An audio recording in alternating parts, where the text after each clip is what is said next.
রামচন্দ্রপুর খালের কফিনের শেষ পেরেকটা মারা হয়েছে ঠিক এখানটাতেই। হ্যাঁ, ঠিকই শুনছেন। আজ যেখানে মনের আনন্দে কিশোর দল ফুটবল খেলছে, এখানেই এক সময় নোঙর করত লঞ্চ, ট্রলার আর মাছ ধরার নৌকা। 20-25 বছর আগে এগুলা খালা ছিল, আমরা মাছ ধরছি, এমন গোসল করছি। আমরা 200 টাকা রুম ভাড়া ছিলাম, কলা ছিল না। পরে এদিকে তো আয়া আমরা এদিকে ধরেন মাছ ধরতাম, গোসল করতাম, হাঁডি পাতিল ধুইতাম। পরে আস্তে আস্তে ডেজারে বালি হেলায়া ফ্লোট বানাইছে, সবে মালিক হয়েছে। আজ পানিও নেই, মাছও নেই, যা আছে কেবলই স্মৃতি আর রূপকথা। এই খালের জমি ভরাট করেই 2017 সালে তৈরি হয়েছিল অবৈধ ট্রাক স্ট্যান্ড। খাল উদ্ধার করতে ট্রাক স্ট্যান্ড উচ্ছেদ হলেও আজও উদ্ধার হয়নি খালের জমি।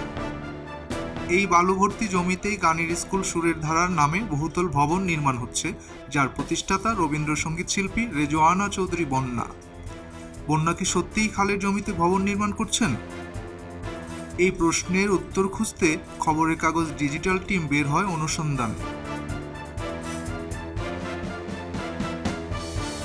মোহাম্মদপুর গাবতলী বেড়িবাঁধের মূল রাস্তার পাশেই সুরের ধারার ইটের সীমানা প্রাচীর। ভেতরে প্রবেশ করতেই চোখে পড়ে বাংলাদেশ পানি উন্নয়ন বোর্ডের সীমানা প্রাচীর। তাহলে কি এই জমি পানি উন্নয়ন বোর্ডের? প্রশ্ন জাগে মনে। কিন্তু না, প্রাচীরের ভেতরের একটি অংশ পানি উন্নয়ন বোর্ডের হলেও প্রায় 53% জমি সুরের ধারার। 2016 সালে ঢাকার জেলা প্রশাসকের কাছ থেকে এই জমি বুঝে নেন বন্যা। এখানে যে জমিটা যে ভরাট করছে আন্তর্জেলা ভরাট করছে, আমাদেরকে ডিসি অফিস আমাদেরকে বুঝাই দিছে। আর ডিসি অফিস বুঝাই দিছে এটা জমিটা আমাদের ম্যাডামের সুরের ধারার নামে আর কি। এটা আমাদের বিল্ডিং করবো যে আমরা গত মাসে প্ল্যান ছিল, কিন্তু সিটি কর্পোরেশনের মাধ্যমে কাজকর্ম করবে বিধায় আমরা আগামী মাসে কাজ করবো ইনশাল্লাহ। এ বিষয়ে রেজওয়ানা চৌধুরী বন্যার সঙ্গে যোগাযোগ করলে তাকে ফোনে পাওয়া যায়নি। খোঁজ নিয়ে জানা যায় তিনি যুক্তরাষ্ট্রে আছেন।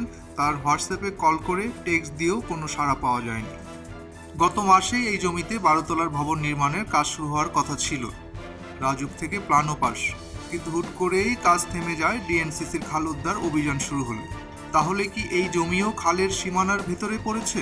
এখন এটা খাল নাকি এটা আমি বলতে পারবো না। ডিসির কাছে গেলে পরে আপনারা সব তথ্য পেয়ে যাবেন। এটি পর্যন্ত আমি জানি, এছাড়া আমার কাছে কিছু জানার কিছু বিষয় নেই।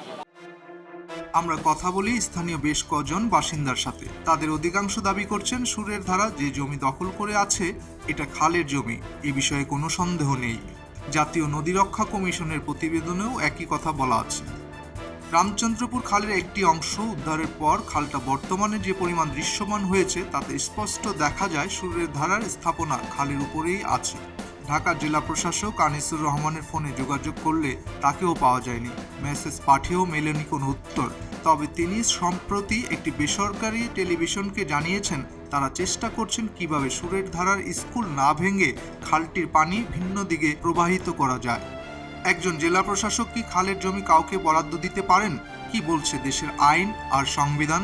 মহামান্য রাষ্ট্রপতিও খালের জমি কাউকে দিতে পারবেন না, এবং কোনো একটা সময়ের রাষ্ট্রপতি না, ফর অল দি টাইম। বাংলাদেশের যে আইন, আর এটা তো আরও সিরিয়াসলি হয়েছে যে হাইকোর্ট ব্যাখ্যা করেছে, নতুন কোনো আইন তৈরি করেনি হাইকোর্ট, সুপ্রিম কোর্ট।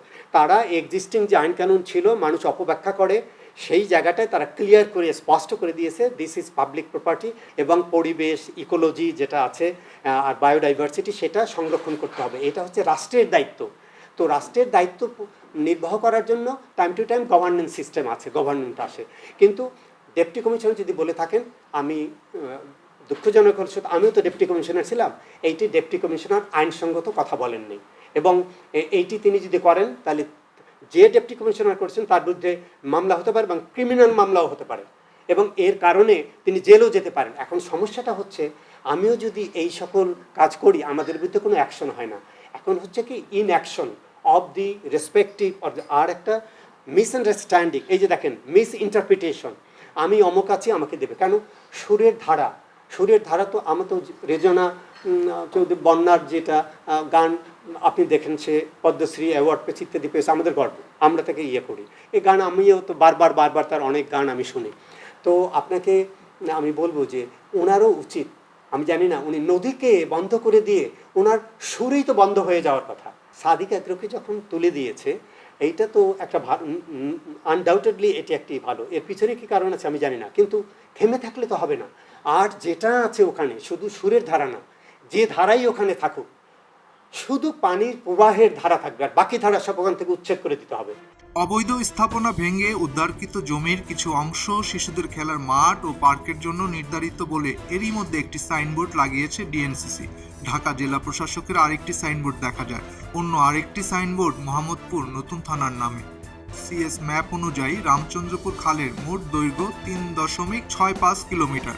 খালের জমি সরকারিভাবে ভাগবাটোয়ারা করে দখল হচ্ছে বলে অভিযোগ স্থানীয়দের।